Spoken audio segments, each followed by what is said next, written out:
श्री गणेशाय नमः। पूर्व के पाठ में आप लोग बुध ग्रह का द्वितीय भाव का फल जाना। इस पाठ में बुध ग्रह का तृतीय भाव का फल जानेंगे। यदि किसी के जन्म कुंडली में बुध तृतीय भाव में अर्थात तृतीय स्थान में बैठा हो तो क्या क्या फल दे सकता है, क्या क्या फल आप जातक को बता सकते हैं, इसके बारे में आप इस पाठ में भली भांत जानेंगे। तो भाव प्रकाश यह जो ग्रंथ है, इसमें आचार्य लिख रहे हैं कि तृतीय यस्य गे प्रसरति वणिक वृत्तिरभितः सदा दूरवस्यानां भवति च वसित्वं निधिधिया सुखानाम् आधिक्यं निज सहज वर्गानुसरणात् ततो अन्ते वैराग्यात् विषय पटली गच्छति लयम्। तृतीय यस्य गे प्रसरति वणिक वृत्तिरभितः सदा दूरवस्यानां भवति च वशित्वं निधिधिया सुखानाम् आधिक्यं निज सहज वर्गानुसरणात् ततो अन्ते वैराग्यात् विषय पटली गच्छति लयम्। अर्थात कह रहे हैं कि यस्य तृतीय गे तदा वणिक वृत्ति अभितः प्रसरति निधिधिया वसित्वं सदा दूरवस्यानां च भवति निज सहज वर्गानुसरणात् सुखानाम् आधिक्यम अन्ते वैराग्यात् विषय पटली लयम गच्छति। कह रहे हैं यस्य तृतीय गे, यस्य जिसके तृतीय में, गे मतलब बुध, जिसके तृतीय भाव में बुध बैठा हो, तो कह रहे हैं कि वणिक वृत्ति, तो उसकी जो वृत्ति होती है, उसके व्यापार की जो चतुर्दिक वृद्धि होती है, अर्थात वणिक वृत्ति अभितः प्रसरति, उसकी जो व्यापार की जो वृत्ति होती है अभितः चारों ओर प्रसरति, अर्थात वह चतुर्दिक वृद्धि होती है, अर्थात चारों दिशाओं में वह उसका व्यापार फैला होता है।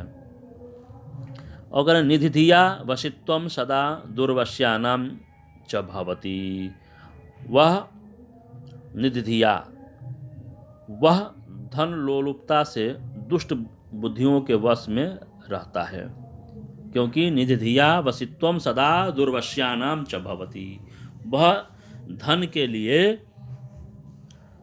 वसित्वम वश में रहता है, सदा दूरवस्यानाम, जो दुर्बुद्धि जो होते हैं उनके वश में हमेशा वह रहता है। दुर्वस्यानाम च भवति, वह दुष्ट बुद्धियों के वश में हमेशा वह रहता है धन के लिए। और करें कि निज सहज वर्गानुसरणात्, निज सहज वर्गानुसरणात्, अर्थात अपने सहोदर बंधु वर्गों के अनुसरण से क्या करें, सुखानाम आधिक्यम, सुख होता है, अर्थात जो उसके भाई बंधु हैं, जो निज वर्ग के लोग हैं, अर्थात जो अपने सहोदर भाई हैं, वह अपने भाइयों के अनुसरण से वह सुख को प्राप्त करता है।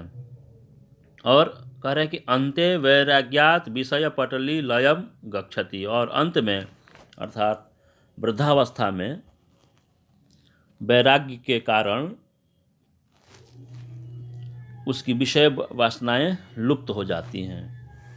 कह रहे हैं कि अंते वैराग्यात, अंत में अर्थात वृद्धावस्था में वैराग्य के कारण विषय पटली लयम, लय मतलब कि समाप्त हो जाती है। विषय पटली अर्थात जो उसके मन में विषय वासना जो होती है वह समाप्त हो जाती है। तो देखते हैं कि यस्य तृतीय गे, जिसके तृतीय में गे मतलब कि बुद्ध बैठा हो, तो वणिक वृत्ति अभितः प्रसरति, तो उसके व्यापार की चतुर्दिक वृद्धि होती है, अर्थात वह अपना व्यापार चारों दिशाओं में फैलाए रहता है। और करेंगे निधि धिया वशित्वम सदा दुर्वस्यानाम च भवति, और वह धन लोलुपता से सदा दुर्वस्यानाम च भवति वशित्वम, वह धन लोलुपता से दुष्ट बुद्धियों के वश में रहता है।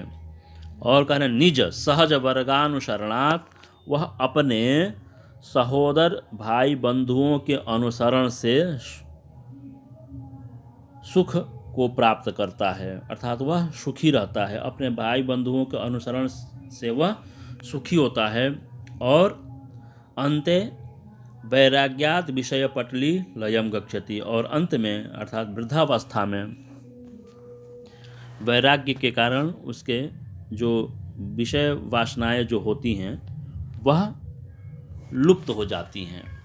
अर्थात वृद्धावस्था में जितना भी वह धन कमाया रहता है या कमाने की उसकी प्रवृत्ति जो होती है वह समाप्त हो जाती है, और वह भगवत भजन करने में लिप्त हो जाता है। तो इस प्रकार से हम देखते हैं कि जिसके कुंडली में तृतीय भाव में बुध बैठा है तो प्रायः शुभ ही हो रहा है, अर्थात वो जो फल इसमें आप पढ़े वह शुभ ही है। तो इस प्रकार से हम जिस किसी को अर्थात जिस किसी जातक को हम फल बताने जाएं, अगर हम देखें कि उसके कुंडली में बुध तृतीय भाव में बैठा है तो जो फल बताया गया है वही फल उसको बताएं। तो इस प्रकार से शास्त्र का जो वचन है वही उस पर हम बता सकते हैं। तो इस प्रकार से भाव प्रकाश का जो बुध का तृतीय भाव का फल है वो आप इस पाठ में पढ़ें। धन्यवाद।